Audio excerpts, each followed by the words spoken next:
Welcome, ladies and gentlemen, to our first roundtable. We would like to welcome you here in Barcelona. My name is Sweijs, and we're here to kick off our new program, War, Coercion and Statecraft. I'm really very happy that we've gathered such an eminent group of coercive statecraft experts around the table here, physically and virtually, with us, to talk about a topic that is very salient, unfortunately, in today's international relations. Again, while the war in Ukraine rages on, we have been seeing a lot of coercion, not just from Russia with its repeated nuclear saber rattling and its implicit and explicit nuclear threats to deter NATO from intervening, but also from the coalition that supports Ukraine, that uses a variety of coercive statecraft strategies to deter Russia from deploying nuclear weapons, to compel it to change course, but also otherwise to curtail its limitations to wage war. Now, before I introduce the topic of our roundtable and our eminent panels, allow me to talk a few minutes about what our program is about, why we think it's necessary, and what our goals and activities are. I'm the chair of the program, but I'm doing this in very close collaboration with Viggo and Elisa George at the European Initiative for Security Studies. Well, what is the program about? We have developed a 3-year program in order to further develop the scholarly understanding of coercive statecraft through rigorous conceptual and empirical investigation in order to reinvigorate the academic scholarship, to create a community and to create a flurry, hopefully, a treasure trove of publications in journals. The program offers an opportunity to create this community by hosting you here and bringing together experts throughout the year on various topics. Now, we're going to get into the definitional issues in a moment. But broadly speaking, you could say that coercive statecraft refers to the threat or the use of force. And I'm sure that you're going to talk about whether that's the use of limited force or the use of force, in order to get the target of coercion to comply with a set of demands.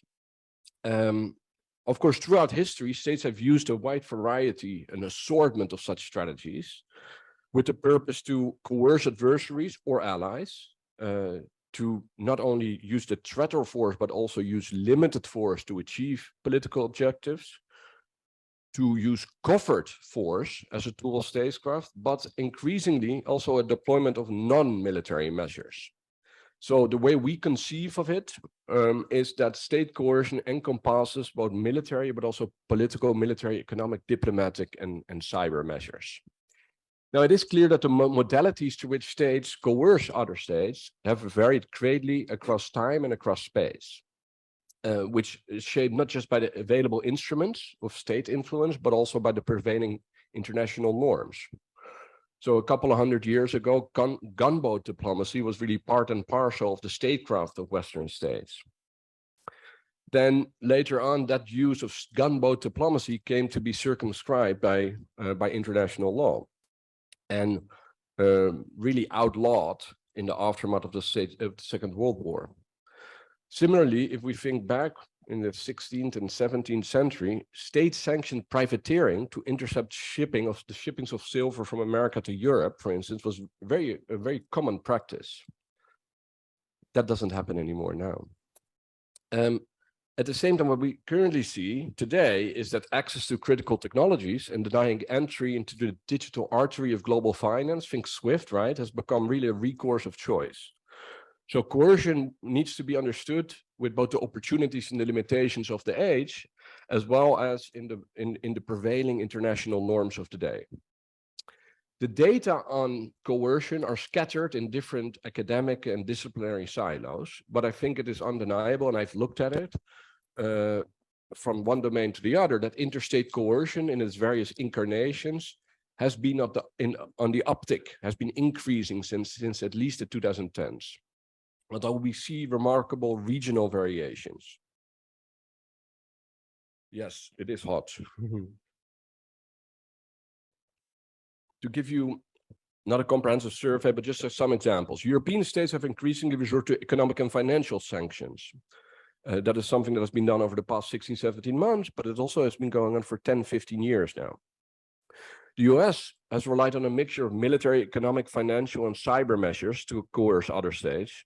Think, for instance, of pressuring Iran into negotiations over its nuclear program, or China as part of its competition over global economic, technological, and military preeminence. Middle Eastern states have employed cyber attacks below the threshold of armed violence in combination with economic boycotts. Think, for instance, in the standoff between the Saudi-led coalition against Qatar from 2017 to 2020. Israel and Iran are engaged in a prolonged conflict. I mean, we read a lot about Russia these days in the newspapers, but there is a real, how do we covered conflict going on, which involves cyber operations, which involves targeted killings, which involves also attacks on military and economic assets.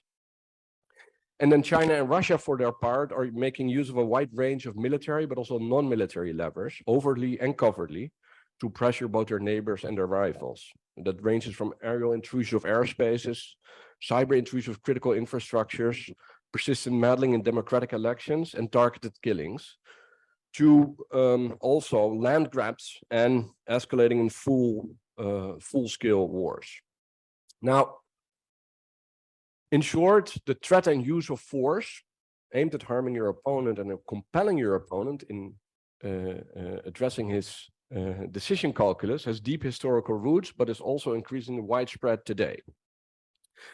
But if we think about the study of it, it is fragmented in very parallel silos that are taking place in different distinct fields of study, focusing on coercive diplomacy or military coercion or hybrid or gray zone strategies, economic statecraft, limited war, etc., etc., etc. And as a result, the question is to why states choose to pursue different coercive strategies, under what conditions and to what effect, remains unsatisfactorily answered.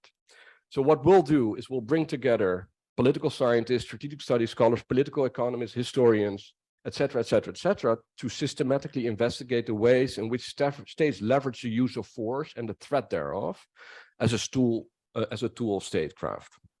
And over the next 3 years, this year we will outline a research agenda. Next year, we're going to look at coercive statecraft in peacetime. And then in 2025, we're going to look at coercion in wartime, waging war as a tool of statecraft. Now, with that, let's turn to our roundtable. With us are 4 eminent scholars who each have studied various components of coercive statecraft for many years. I have asked our participants to offer their reflections on key trends in coercive statecraft within their specific realm of expertise, and to discuss how it's manifest in today's world. And then also reflect, and we can also do that in the Q&A later on the state of our knowledge. How do we define coercion? What do we know? What do we not know? What should we know better or more of? And the goal, of course, is to sharpen our analytical understanding based on not just these structural trends and theoretical insights, but also taking into account these more recent dynamics, and then outline a research agenda. So let me introduce our panelists.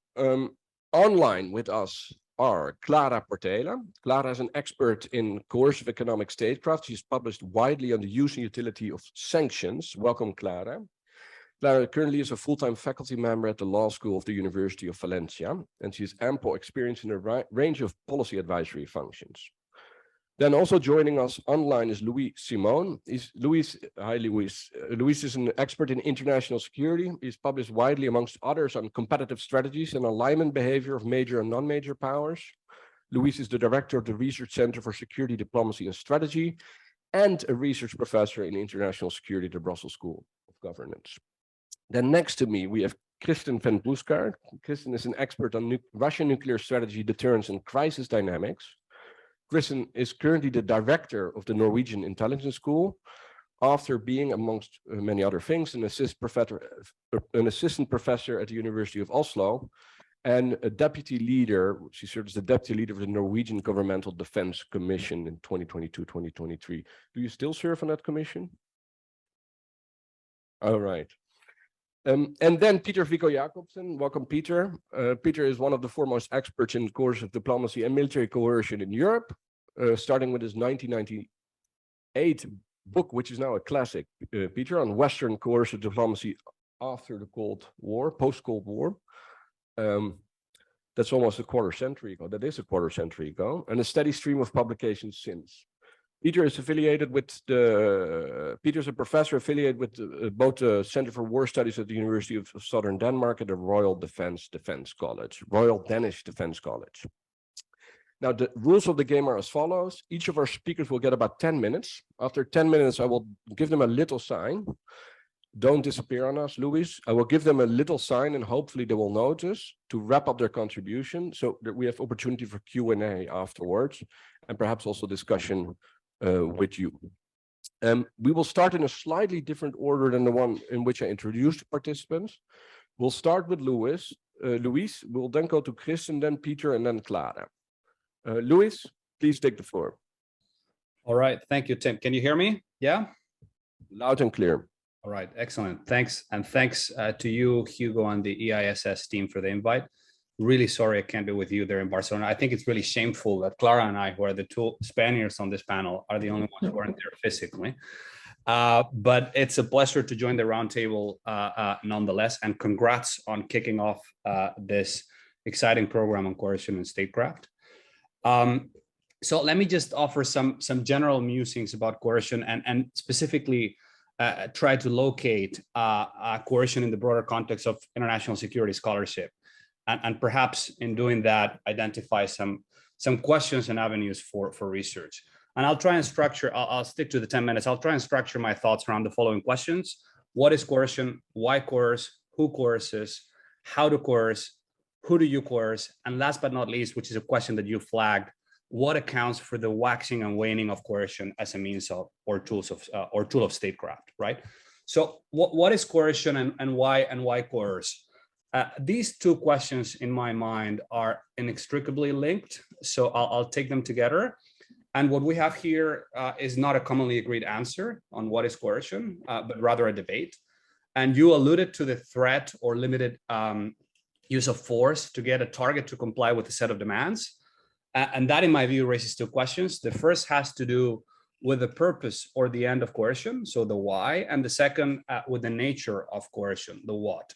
So on the why or purpose of coercion, as we know, Schelling distinguishes between two types of coercion: compellence, which is about changing the target's behavior or getting it to do something it would otherwise not do, and to use Dahl's phrasing, and deterrence, which is about trying to discourage the target from doing something it would otherwise do.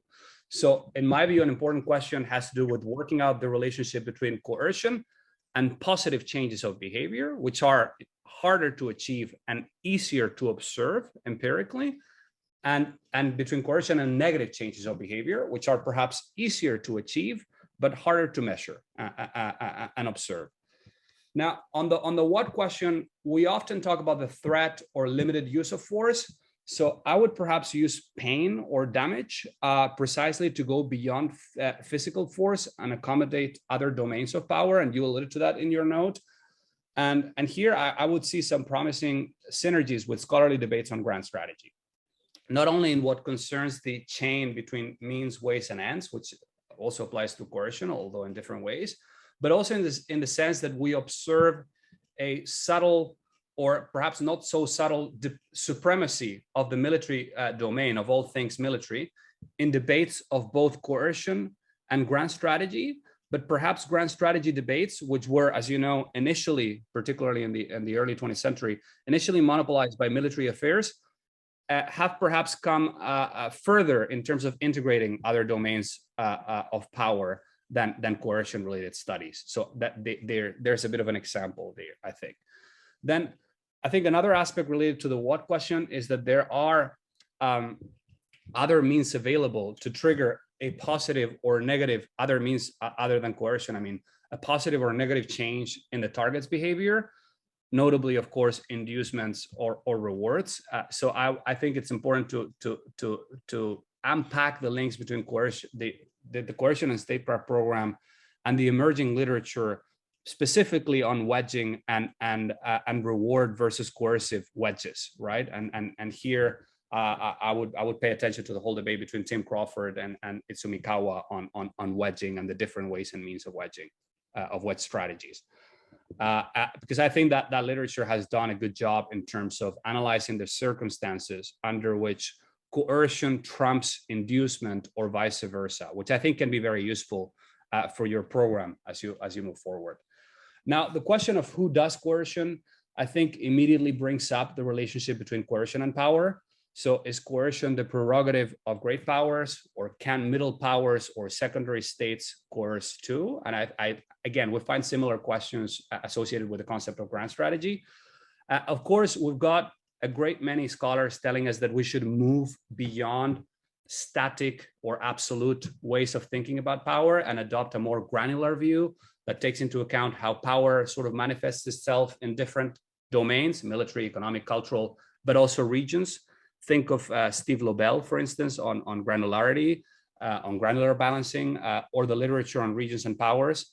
I think we can all probably agree that some actors have an outsized influence in relation to a particular domain, a particular issue, or a particular region, and can leverage that influence to inflict or threaten to inflict pain. But I think there's far less agreement around the question of whether they can do that if the target is in a position to escalate horizontally and out-coerce them. So for instance, can Taiwan or the Netherlands leverage their influence in semiconductor-related materials or goods to coerce the United States? I doubt it. Can they do it to coerce a middle power? Perhaps. And I think that connects with the question of how to coerce. And the debate you raised in your note and your email about the different domains of coercion, which is essentially a debate about the different domains of power, right? Military, economic, cultural, ideological. There's a very obviously rich debate in IR about that. And I think that tapping onto scholarly debates, specifically on the fungibility of power, can be very useful for your program.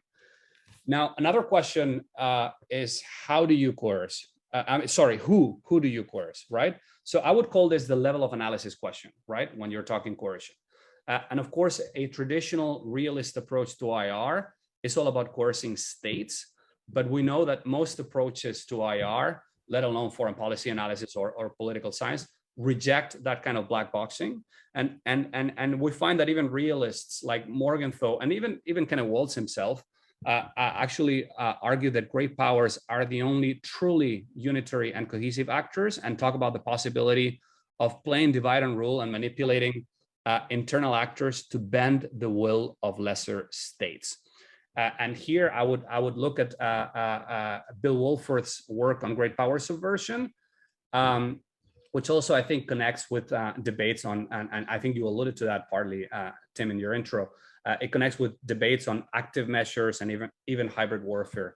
And I think requires identifying the relevant sub-state actors, whether they're territorial, political, ideological, or economic, and also perhaps calls for a greater dialogue with critical international political economy, FPA, and even political science.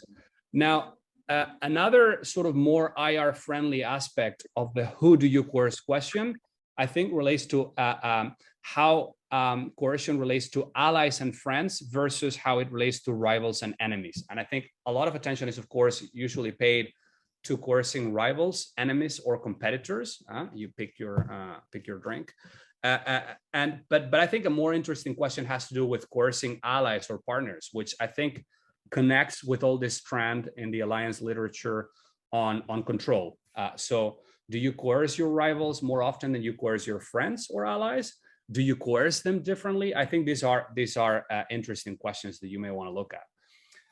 And finally, and I'm wrapping up now, a question that you raise on your note, which is probably the most interesting, or at least the most timely one, which is what accounts for the surge or decline of coercion as a means of or tool of statecraft. It's the waxing and waning of coercion, or of coercion. No, and I think I realize here that sort of questions related to regime type, ideology, the political economy of a given state, and so on, can help account for variation in the degree of or in the frequency of coercion. But I guess the more interesting question from an IR perspective has to do with how the distribution of power in the international system and the nature of international relations, and more specifically the balance between cooperation and conflict, affect coercion. And I think these two elements, distribution of power and the nature of international politics, are related but analytically distinct concepts, and I think can affect coercion in different ways.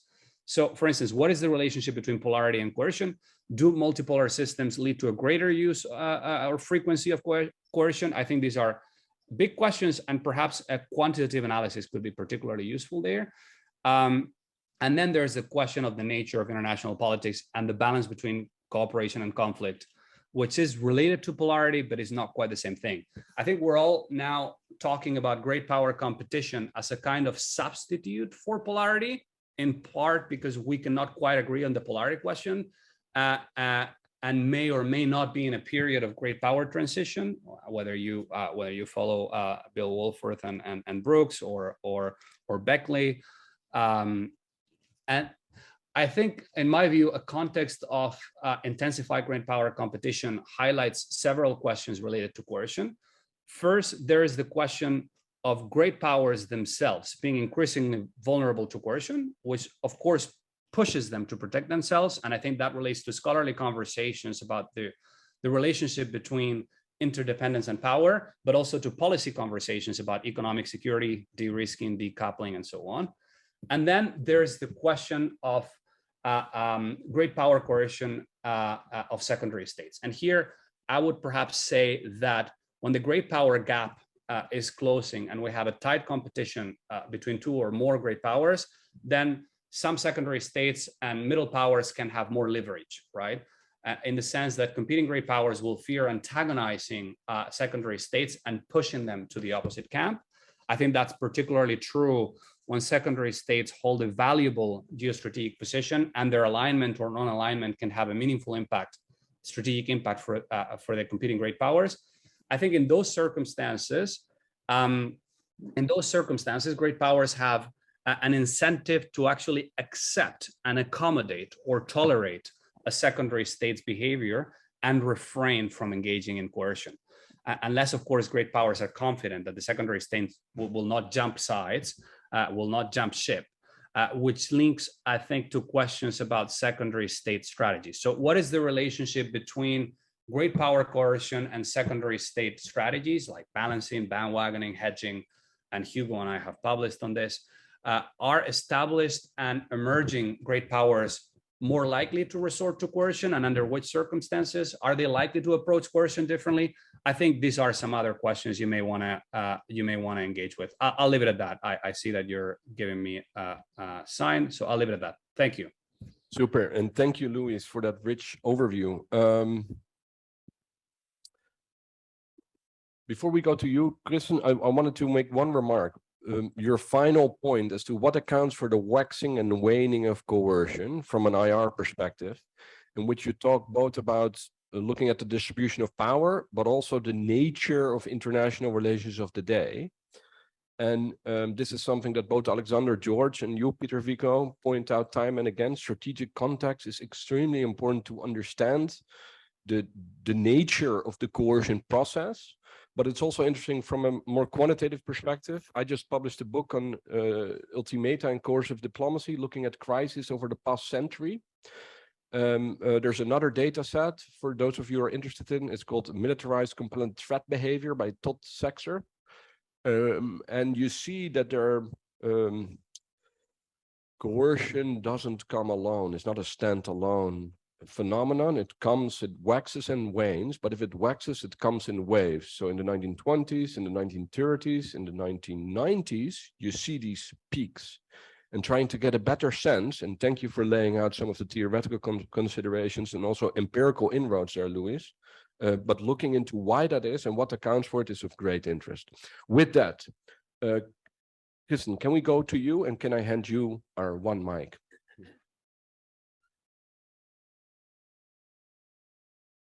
Yes, thank you very much, Luis, and thank you for the thank you, Tim. Thank you for the invitation to be here, and congratulations from me as well on the initiation of this program, which sounds like an extremely timely and interesting program.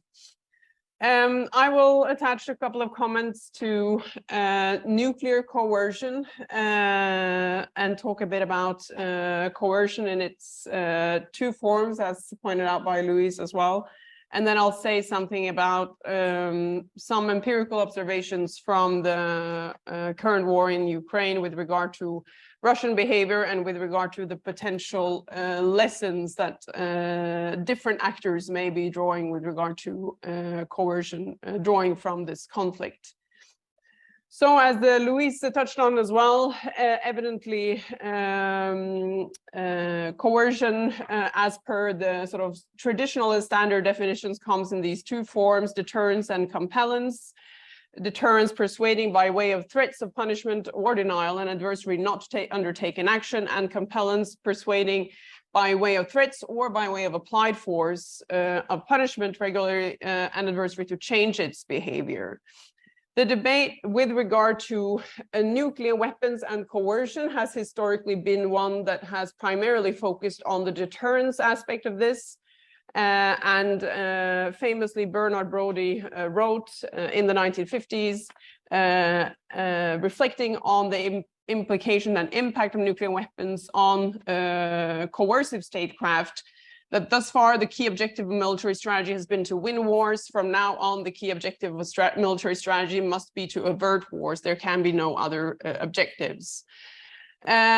This view of sort of this transformational effect of nuclear weapons on international politics still inspires and shapes debates about what effect nuclear weapons have on international politics, and the formulation epitomizes what other scholars would later call the nuclear revolution, referring to this transformational effect of nuclear weapons on international politics, making war less likely, not more likely.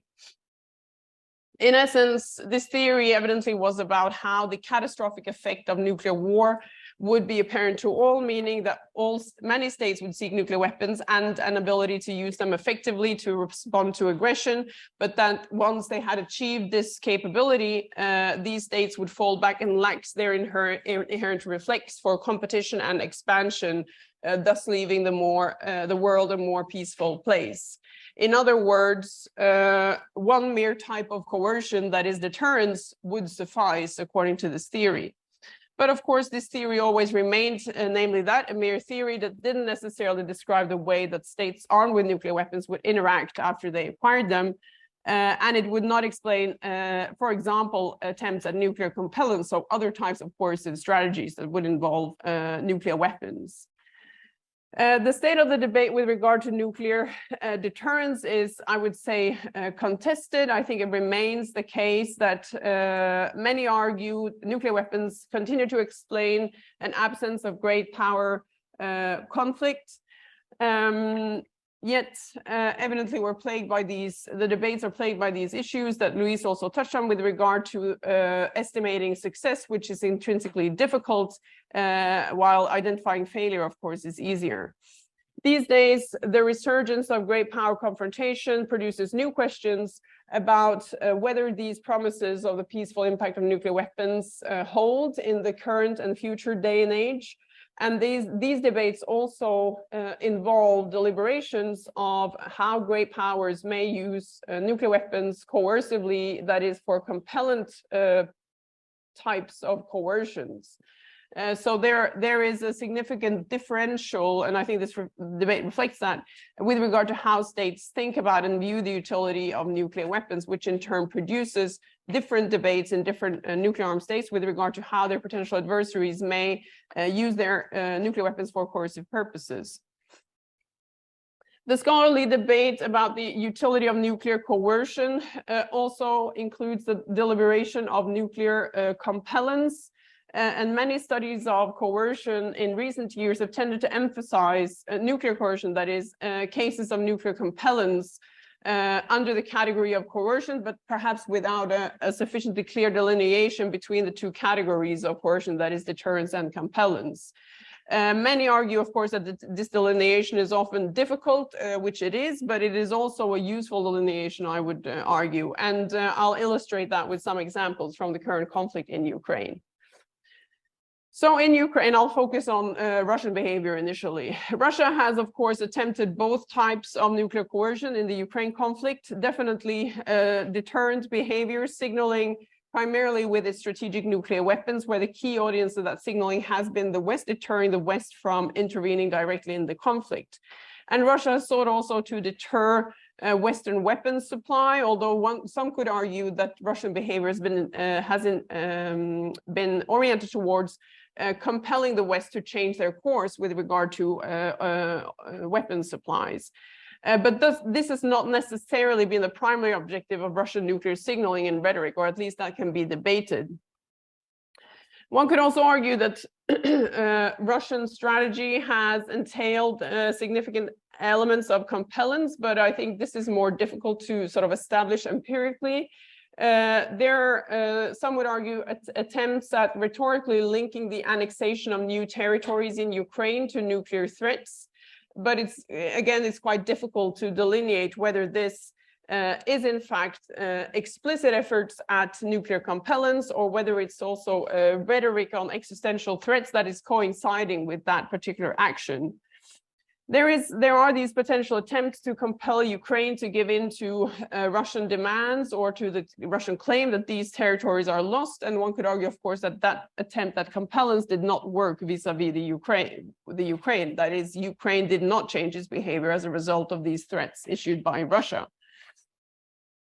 So the Ukraine case seems to empirically also underbuild the arguments related to how nuclear compellence does not necessarily work. Some scholars have argued that nuclear armed states and superior armed states tend to win conflict. That is not what we have seen so far in the Ukraine conflict.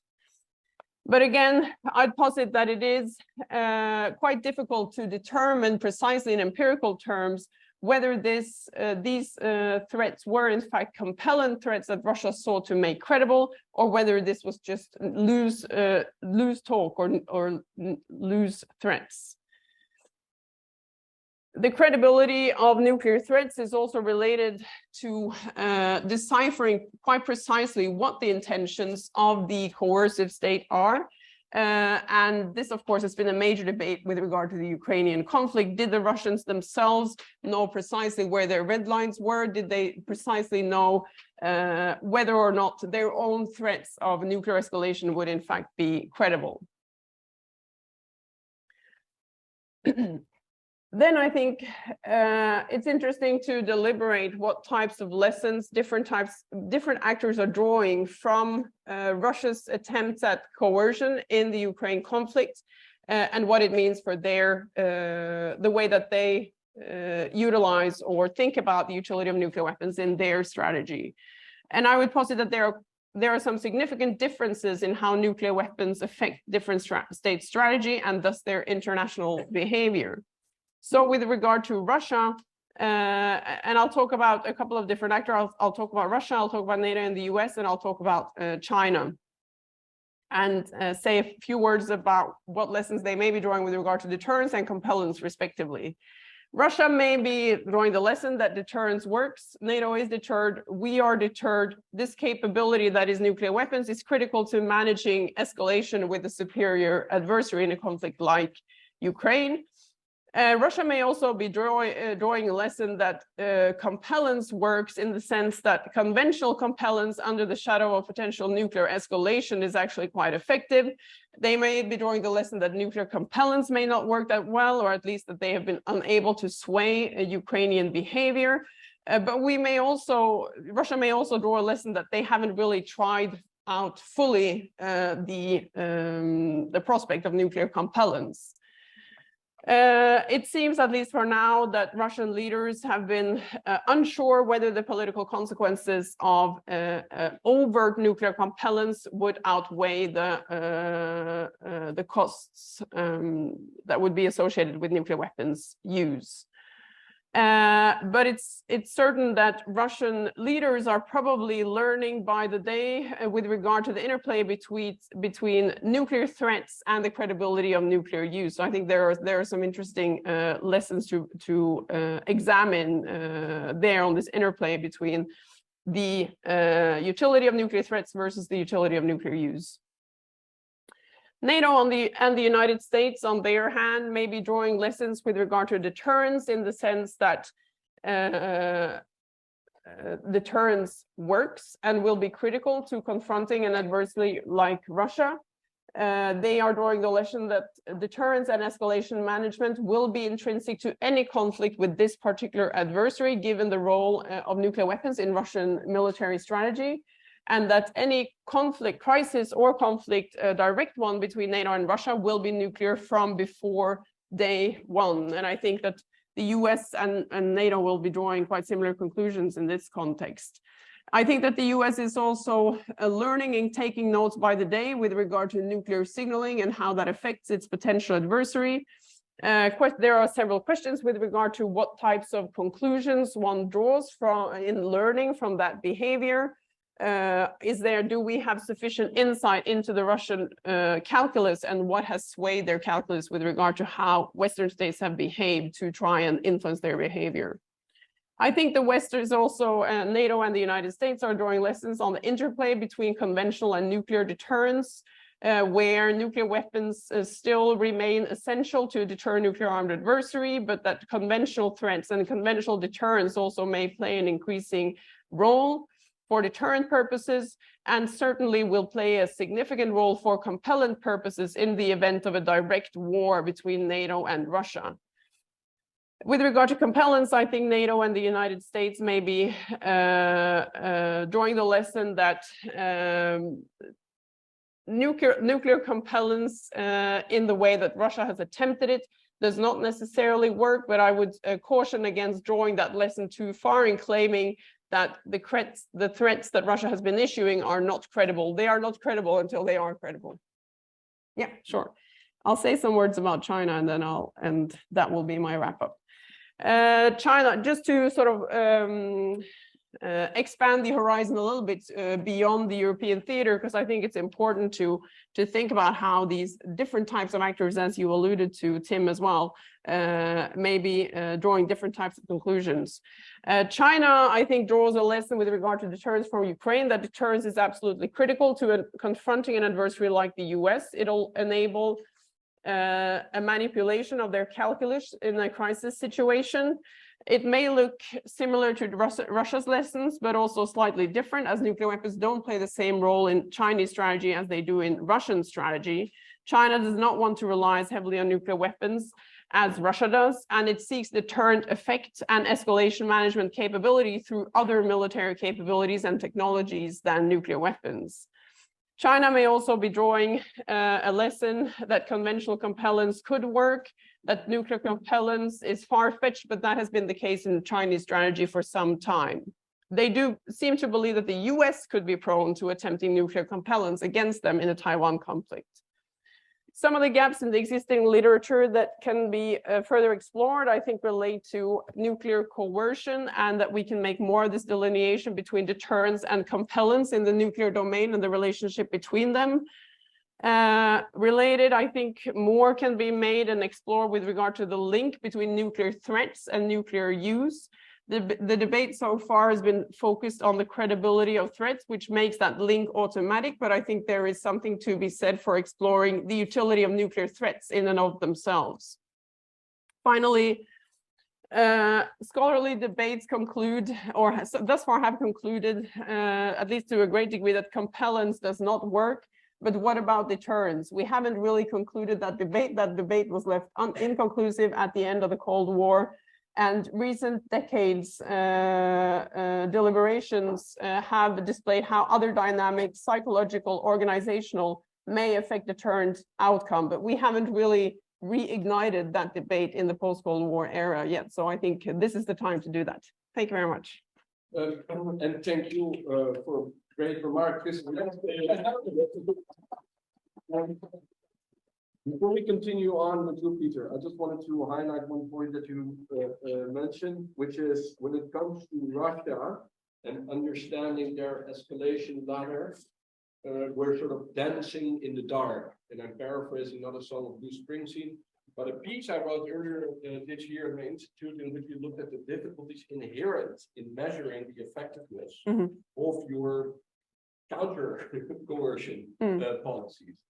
And in that light, it is of course interesting, and it just speaks to you and what you're doing, since that we need to build up the knowledge infrastructure pertaining both to signaling and crisis and escalation management on the one hand, but also our understanding of Russian signaling and Russian nuclear strategy. I had dinner with Dima Adamski in Tel Aviv 2 weeks ago, and he's working on this. And I'm glad that he also joined our project. So in October, we have ample chance to discuss this further. With that, Peter, yes, I think there's a perfect segue. Could you look at the slide? Yep. This is a perfect segue to your presentation, which speaks to how you use coercion to win limited wars against nuclear adversaries. And I have to get the feedback and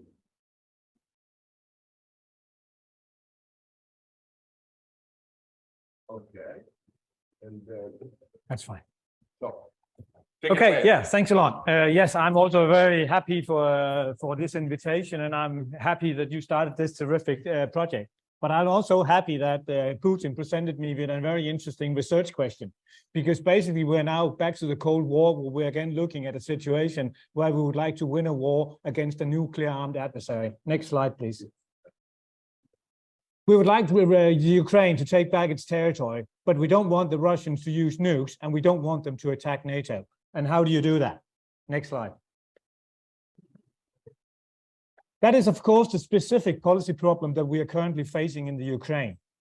But the Chinese will cause trouble too. And I don't think that this is going to be the first proxy war that we're going to see between Russia or the West, or between the US and China. So the same problem that we are now facing again, currently in the Ukraine, will pop up in Africa, in Asia, and elsewhere. So for that reason, we need to think through how we can actually win with such wars, but without triggering unacceptable escalation. As was mentioned initially by Tim, one of the things that we want to do in this project is to try and merge different strands of theory.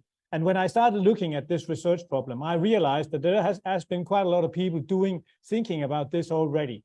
And the classical literature on this was the literature on limited war.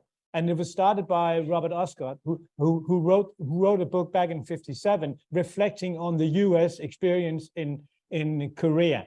And he came up with the term limited war, arguing that when you look at a limited war, you basically see the pacifying effect of nuclear weapons that Kristin mentioned before, and you see belligerents there reducing their objectives instead of going for all-out victory. Once they realize they are up against an opponent and that the war that you're engaged in might end up in nuclear escalation, then you may scale down your objectives. And you'll also start scaling down the means that you use to fight. And you end up in a situation where you cannot win outright, but you need to negotiate a settlement. Next, please. What Osgood pointed out was that this will only work if both parties in the conflict realize that this is a problem and that they impose limits on their means, on their objectives, and they are satisfied with not getting all they want, but perhaps ending up with a reduced settlement that doesn't give them the objectives, or even outright victory, defeat, as we saw with the US withdrawal from Vietnam. Next. Osgood tried to come out with a way of winning these wars. He said that if you were engaged in a limited war and you wanted to prevail, you needed to limit your objectives and you needed to communicate those limits very clearly to your adversary. You also had to try and negotiate a settlement, and you can do that by arms and not just at a negotiation table. But you need to negotiate how this is going to end, and you need to restrict the way you fight the war. Next slide, please. Elbridge Colby, who was an advisor to the Trump administration, began pondering about the same because he's really worried about Taiwan. and he doesn't want to hand over Taiwan to China. And therefore, he also started thinking about the exact same problem. And he came up with rules of the road that are quite similar to Osgood's. He said that the first thing you need to do before you actually start fighting is to make sure that the enemy is portrayed as the aggressor. And that was not very hard in the Ukraine conflict, because that Putin made very easy. Once that has succeeded, then you need to set clear rules for how this war is going to be fought so that it doesn't escalate. Then you have to play by the rules yourself, and then you have to coerce your adversary not to break them by convincing him that if he oversteps and does something he's not supposed to, then that'll trigger punishment and damage that simply will outweigh any gain that he might achieve. Next slide. If you then go to the other set of literature that has looked at this problem, then that's the literature on coercion, going back to Schelling, Alex George, and so on and so forth. And what you realize when you read that is they're actually addressing the exact same problem, but in a slightly different way. They're also emphasizing that you need to keep your means, your use of force limited, and that you have to end up with a negotiated settlement. And again, as Schelling pointed out, you can actually negotiate by using force, by blowing up things and killing people, because that is actually negotiation. So that was his point. So you shouldn't, when I say negotiation, have this picture in your mind that we're talking about diplomats sitting around a table. It might as well be what's going on right now in the battlefield in the Ukraine, where they're negotiating where the new border should be. If Russia gets its way, it'll keep what it has stolen plus the entire Donbass. If Ukraine gets its way, then it'll get all its country back. And that's essentially what they're fighting about and negotiating about by fighting. Next slide.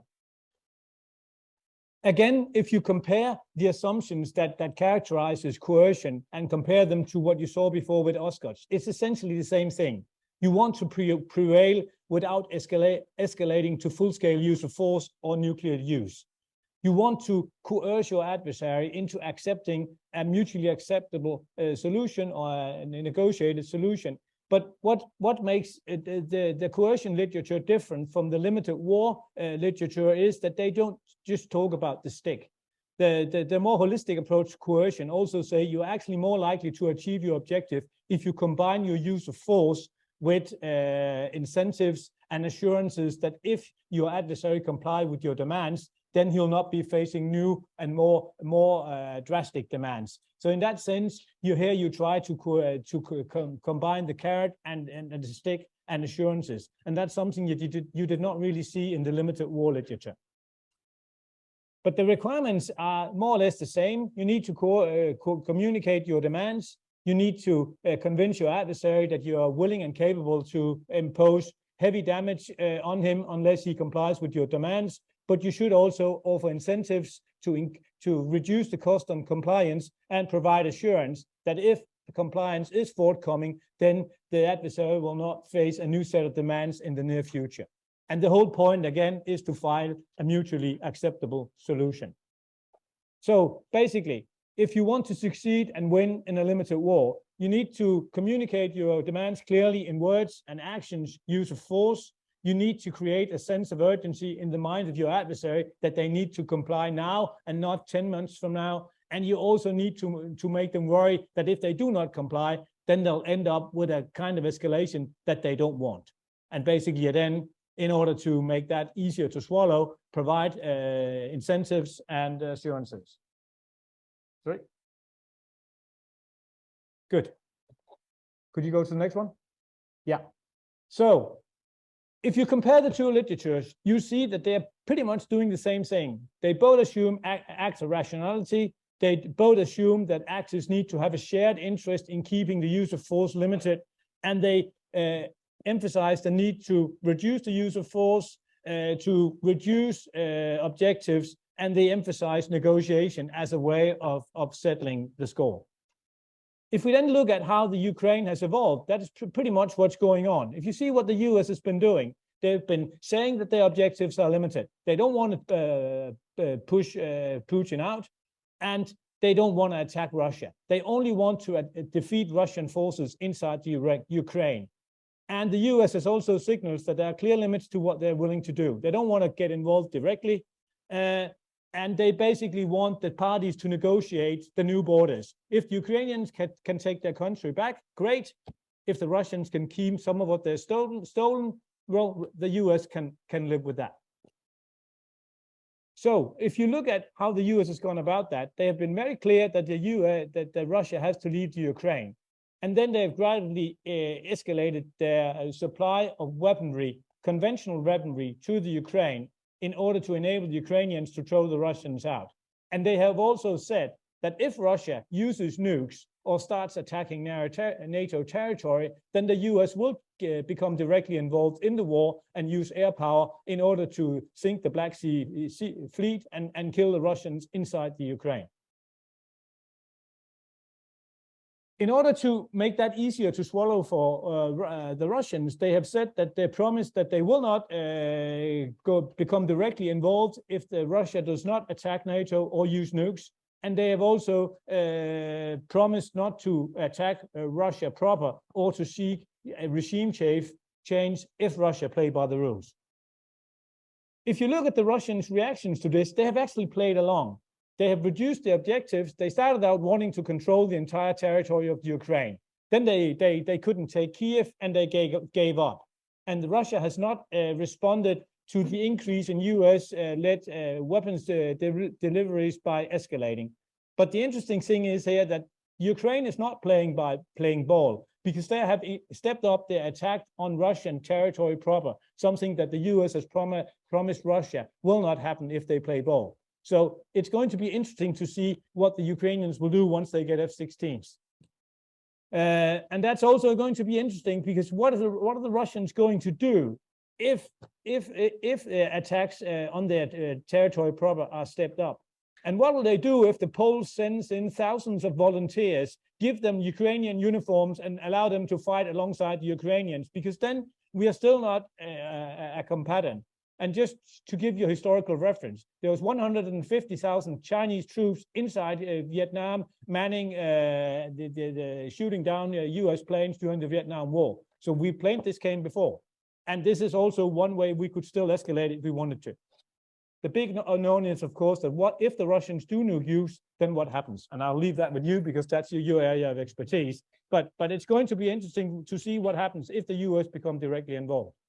Where do we go from here with this?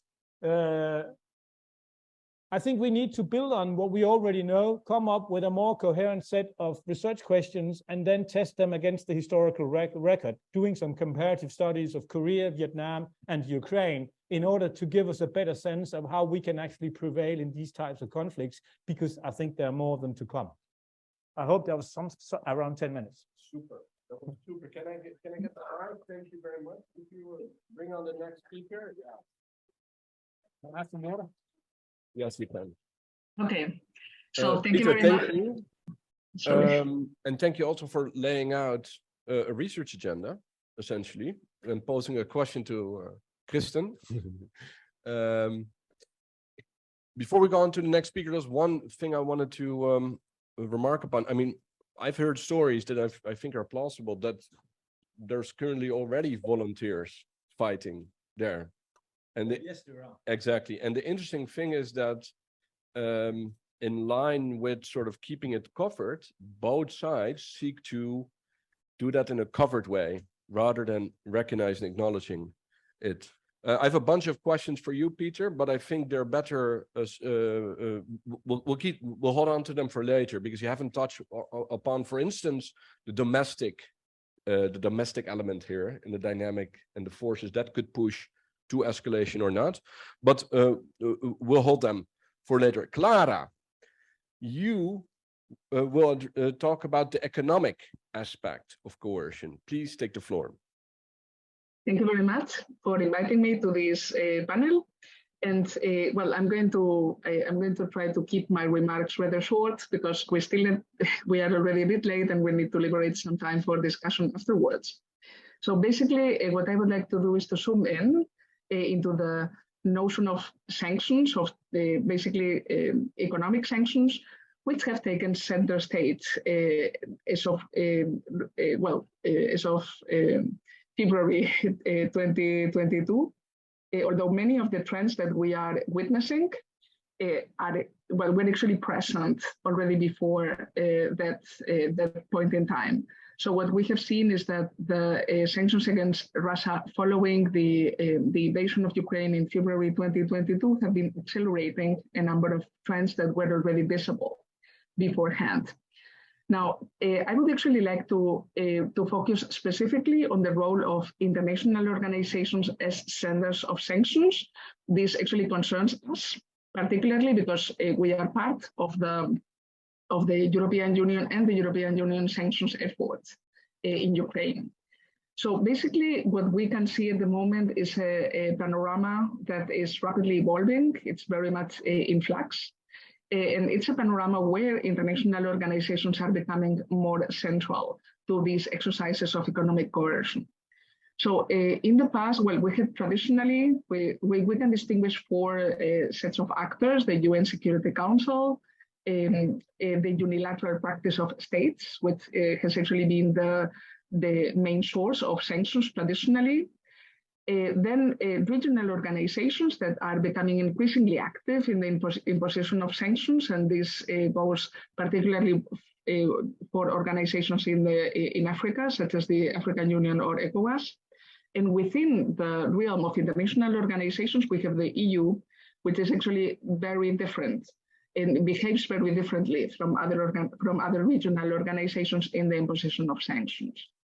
Now, how have the Russia sanctions modified this practice? How are sanctions evolving in recent years, and what trends have been accelerated precisely by the imposition of sanctions against Russia, which is now widely recognized as having brought about a turning point? So basically, what we are seeing is that most economic sanctions are actually being coordinated at the level of the G7. So the G7 is not traditionally seen as a framework in which sanctions are formulated, designed, or basically brought about, but this is exactly what's happening. So we see an increasing marginalization of the United Nations Security Council as a sender of sanctions.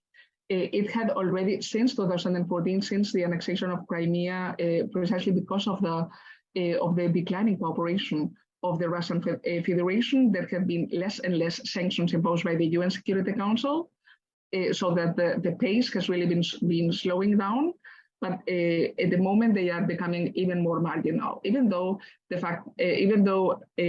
just last autumn, a new sanctions regime was imposed against Haiti that actually tried to promote the idea of imposing sanctions in order to counter organized crime, which is quite a novelty in this field.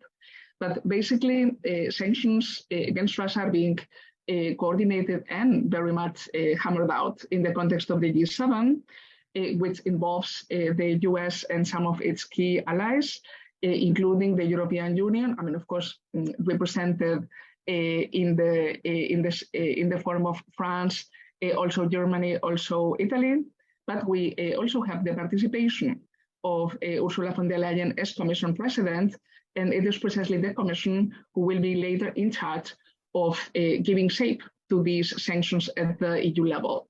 And other than the fact that the G7 already provides the main framework for coordination between the US, the EU, Canada, and the UK, which are the main actors determining the shape of these sanctions, they also include partners like Japan. And then outside the G7, these sanctions also, this sanctions formulation effort also involves the remaining members of the Five Eyes, namely Australia and New Zealand, that also participate, or let's say follow the G7 leadership in sanctions imposition. So basically, what is, let's say the most visible turning point for the EU is that also for the EU, the use of economic sanctions has become a tool of choice, which actually contrasts with its discourse, which still refers to sanctions as a tool of last resort.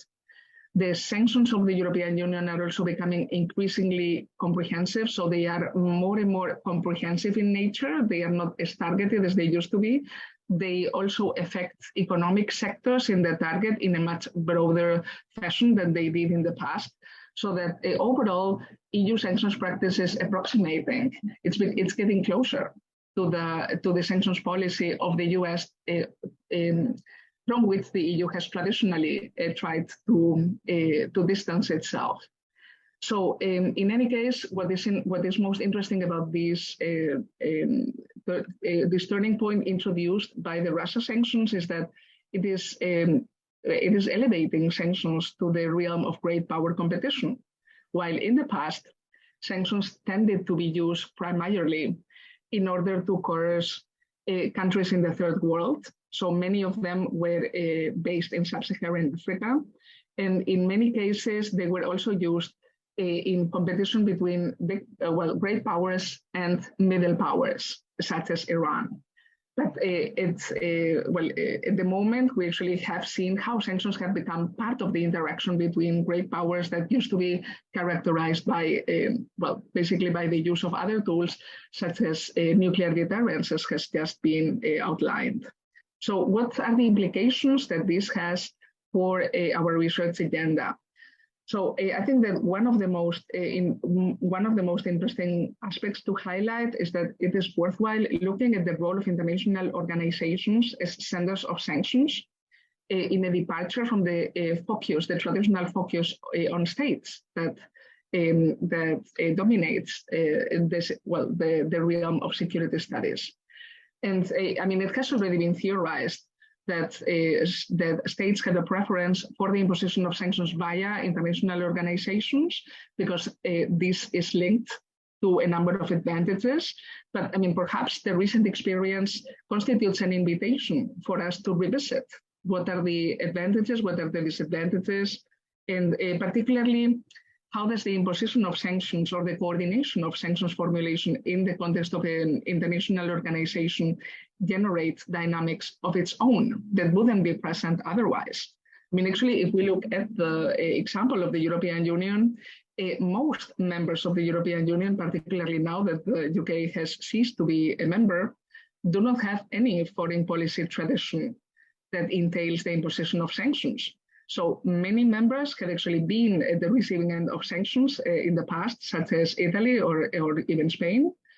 And in the absence of any reflex to make use of economic instruments to coerce third countries, we are witnessing how increasingly members of the European Union are on board in order to impose increasingly economic measures and increasingly coercive instruments.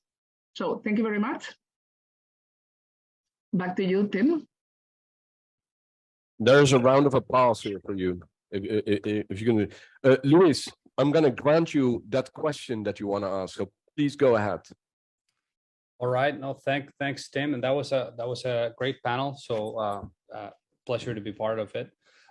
Just a comment / question following up on Kristin's excellent presentation, but also related to a question that Peter touched on. I was wondering whether Russia, or for that matter, China, are really drawing the lesson that nuclear threats have worked in any way to deter NATO intervention in Ukraine. I mean, Biden said very clearly and unambiguously before the invasion, in fact, he was heavily criticized for it, that the United States would not go to war with Russia over Ukraine. And I think this is something we all assumed, but he chose to say publicly and explicitly, and we know that there was a big debate around that at the White House, whether he should or should not have said that. And before him, Obama famously said that Ukraine was a core interest for Russia and a peripheral interest for the United States. We may not like that, but that's what they said. I think I would say here that the balance of interests is critical to understand the circumstances under which reputation matters, but also coercion, right? I guess. And Daryl Press has written about this. He's argued that reputation is not worth fighting for because the credibility of a military threat is ultimately determined by the interests that the state issuing the threat has in a specific crisis or issue or in relation to a particular country. So I think the US government has been crystal clear about the fact that because Ukraine is not a core interest, the United States would not intervene directly in the case of a Russian attack. And I think that clarity did not go unnoticed in NATO circles and in Europe more broadly, in the sense that the implicit message that the US sent to its allies was, don't cross that line. If you do, you're on your own. And I think the Russians and the Chinese are well aware of that. And I think they're also aware of the fact that a different logic applies to NATO territory, and Peter touched on that. And I also think that the balance of interests, as seen from the United States, looks differently in a Taiwan context. That was just my comment / question. Okay, Clara, if you need to administer an exam, we fully understand. We're gonna ask the panelists here to respond, and then I'm gonna wrap up. Thank you so much. Thanks a lot, and sorry for this. Bye. Thank you. Yeah. So Luis, I think that, I mean, we touched on the issue related to sort of understanding the different actors' perspectives, and evidently I completely agree with you in the sense that you know, Western NATO US deterrence strategy has not been expanded to include Ukraine, and not at any point in this conflict and not before the conflict. But if you look at Russian behavior and Russian nuclear signaling, I mean, that has clearly and explicitly been oriented towards deterring Western intervention and NATO intervention, sort of regardless of that very explicit communication that came from the Western side in advance of the conflict. So I think that this brings us back to the point that Tim made with regard to understanding the perspectives and perceptions of different actors, that even if, you know, to us, it's entirely clear that U.S. extended deterrence did not extend to Ukraine. Seemingly, that wasn't that clear, despite U.S. efforts to try and make it clear. It wasn't seemingly that clear to the Russians if you draw inferences from the nuclear behavior that we've observed in the Ukraine conflict. And I think that those uncertainties would probably also pertain to the actors involved in a potential Taiwan scenario as well. And I think, you know, with regard to the issues that Peter touched on as well, you know, the intrinsic assumptions with regard to limited war or military coercion, for that matter, that both sides should understand that the objectives and the goals are limited. That's a pretty tall order, I think, with regard to states that are engaged in interstate conflict at some sort of level, that they should be comprehensible and be able to completely understand the perspective of the other side and the limits of their ambitions. I think that's a very tall order, and yeah, let's leave it there. Peter? Well, if we start with the Ukraine, I think that so far it's actually quite good news in the sense that Russia has tried to coerce, compel the West for not helping the Ukrainians all that much, told the US not to supply long-range artillery, told them not to supply advanced tanks and F-16s, and they have not really been able to do much about it. But the really interesting thing, so the lesson so far that I take away from this conflict is that you can still use nuclear weapons for deterring your own core interest and core territory, but you can probably not use them to discourage outside intervention to stop to stop a fait accompli. But it remains to be seen what happens if the Ukrainians are successful in reaching Russian lines and are going all the way to Crimea, because is Crimea something special for the Russians? Is that a core territory? And if you'd ask most Russians and also most Russian leaders, I think they'll all say that Crimea is Russian, full stop. And therefore, whether that will then, in the Russian perspective, count as deterrent use in order to try to keep the Ukrainians out, that remains to be seen. And then with regard to China, I think that China is, Taiwan, that's a completely different, because the US said it crystal clear, we're not going to fight for the Ukraine, but they've said just as clearly that we will fight for Taiwan. So it remains to be seen how China will react to that. Thank you. And thank you to our panelists for a terrific panel. Luis, we're going to talk about the role of reputation and whether it's context dependent or not. over the next couple of years? Because I think that is really a question that hasn't been satisfactorily addressed, despite that brilliant 2005 press book. Okay, there's 5 points I would like our audience to take away, and we're going to take away, and then we're going to wrap up and go to the next session. Based on observation today, 1, it is really important to consider coercion in the international context and tie it to larger theoretical debates within IR. And Luis, thank you for your inroads there, in order to get a better understanding both of the frequency of coercion, but also the rates of success of coercion, which may very much tie into not just balance of power and dyadic power differences, but also international hierarchies and behavior there. 2, consider deterrence and compellence, their relationship with one another, and develop finer, more granular empirical measures to assess effectiveness. I think, Kristin, you mentioned that, but I think we can all agree. 3, develop the theoretical frameworks to assess success in limited war. Very clear message. Thank you very much, Peter. 4, Clara is gone, but let's include these other domains to assess cross-domain synergies. I mean, you can't do it sort of in one domain. And then 5, that was a very useful contribution by Clara, because she highlighted the role of international actors to understand the international context, but also to see what types of coordination mechanisms there are to facilitate alignment of action, and thereby contributing perhaps to the isolation of the target of coercion, but also provide the target of coercion assurances and a way out. With that, let's thank the panel for a terrific discussion, and let's wrap up. Thank you.